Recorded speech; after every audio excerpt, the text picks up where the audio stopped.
Hey guys, what's going on? It's Nate from Morphs Monday, and I'm hanging out with my boy Charlie, previously known as Char, and talking to myself as always. I hope you guys are having a wonderful beginning of your week. We had a very busy beginning of our week, but we're kind of getting used to that. Hold on, I got a little blurb here on the screen, and I gotta make it go away. And it went away, and there I am. Guys, what is going on? So, guys, this is Morse Monday. It's going to be a little shorter than it normally is, and that's just because today's been a crazy day. But you guys are so important to us that we wanted to come on and just talk to you and share a little bit about our week and a little bit about our practices. So, you guys all know us, and you know what we do, and you know how we bring ambassadors out. And something you might ask yourself is, so can I just bring an ambassador out? Can I just make my pet snake an ambassador and bring him out? And it's kind of a tricky question. There's a little bit of yes in there, and there's a whole lot of no. So, what that really means, even though that sounds kind of crazy, is just like when you think about service animals or when you're exposing somebody to a brand new situation, a lot of times it helps to kind of get them used to it, feel the water, get acclimated to the water before you actually jump in. You have to do that with these guys too. So, you have to be open to spending the time and taking the time to work with these guys. And I'll give you guys a scenario. So we have my guy Cheeto. You have probably seen Cheeto so much, you're like, yeah, I know the orange snake. But Cheeto is one of our best guys.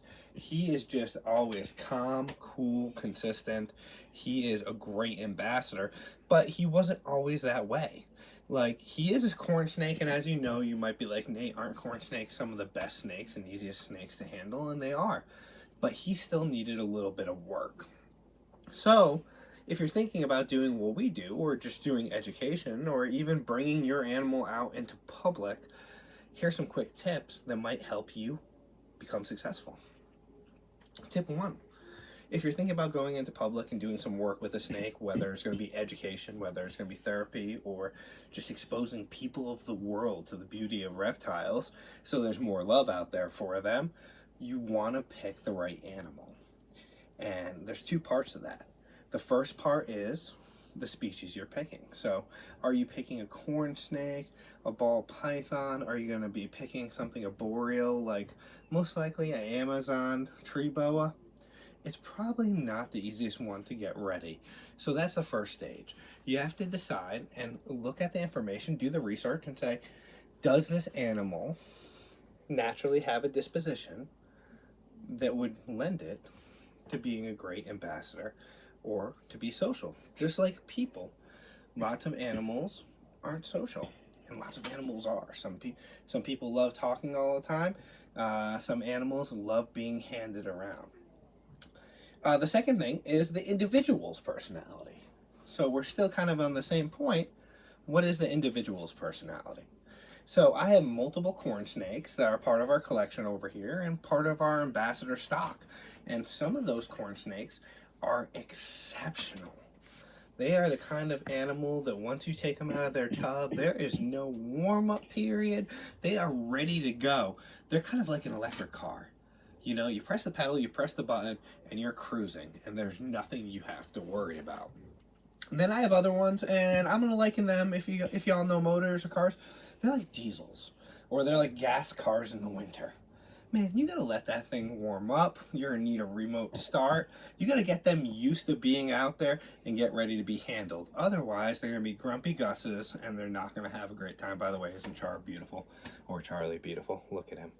He's about to backtrack on my hand, so I don't want him to slip out. But look how gorgeous he is. Look at that face and that dome. So, first of all, do I have the right animal or picking the right animal?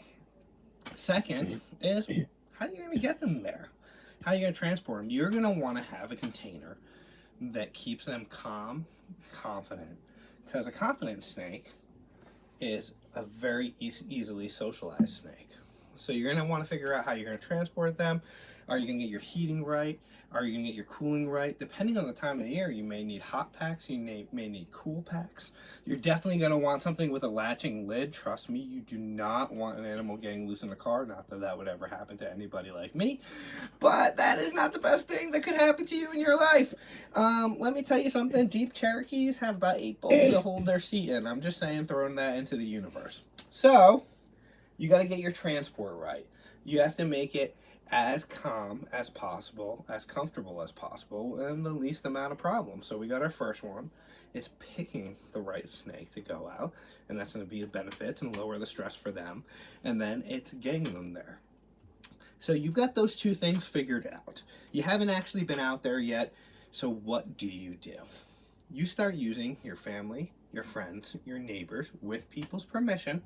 And most likely it's a lot better to use people that have some experience with reptiles, and you start exposing your beautiful reptiles to people and you see how they truly react. And you're going to do this very small amounts at the beginning. I'm reminded of Kevin McCurley from Nerd that says threads of trust. It's a conditioning process that actually has been around for a really long time. He's just the best at explaining it and making it super easy. You want to start little small times or time periods where you guys interact. You let other people touch them. You learn how to manipulate them to touch them. So you're going to be giving these folks the back third of the animal, the non-pointy sides, and the pointy side is going to stay over here near you. And your animal is also going to understand this. It's going to go through reps. You know, the best way to learn is practice, practice, practice. And I think, there you go, Charlie. How you doing? There's my good boy. He's so good. So you get your practice in, you get your reps in.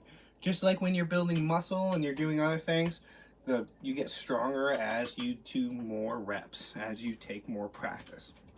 So, picking the right animal, figuring out how you're going to get it there, and getting it used to the reps. And let's go for our fourth point on this, and we're going to land on this, is making sure you're prepared and protected. Whenever you bring your animals out, there's a question of insurance, there's a question of liability, and you need to find out with your local state and areas and the people that you want to service, hey, what's the liability? Now, it's a little different if you're taking your pet out and you're going to see people you know, and you're going to limit the interaction with them. But if you're thinking of going into schools, hospitals, or doing therapy with us, which is a little bit all over, that's something you want to get a hold of. You've now gotten your animal used to being around people, doing the good work, and now you need to protect yourself because ultimately you protect your animals. Guys, I hope this is a little bit helpful for you. We love what we do over here at Morphs Milestones, and we are so thankful for all the donations that we do get. Helps us feed our guys, helps us do rehab work, helps us with the vet care. So I appreciate you. So from the bottom of our hearts, we thank you for this, and I hope this is helpful for you too. So until next time, guys, keep life emotional and exciting. We love you, and thank you for your support. And this is my good friend, Charlie. Ooh, the mystery hand. It's so cool.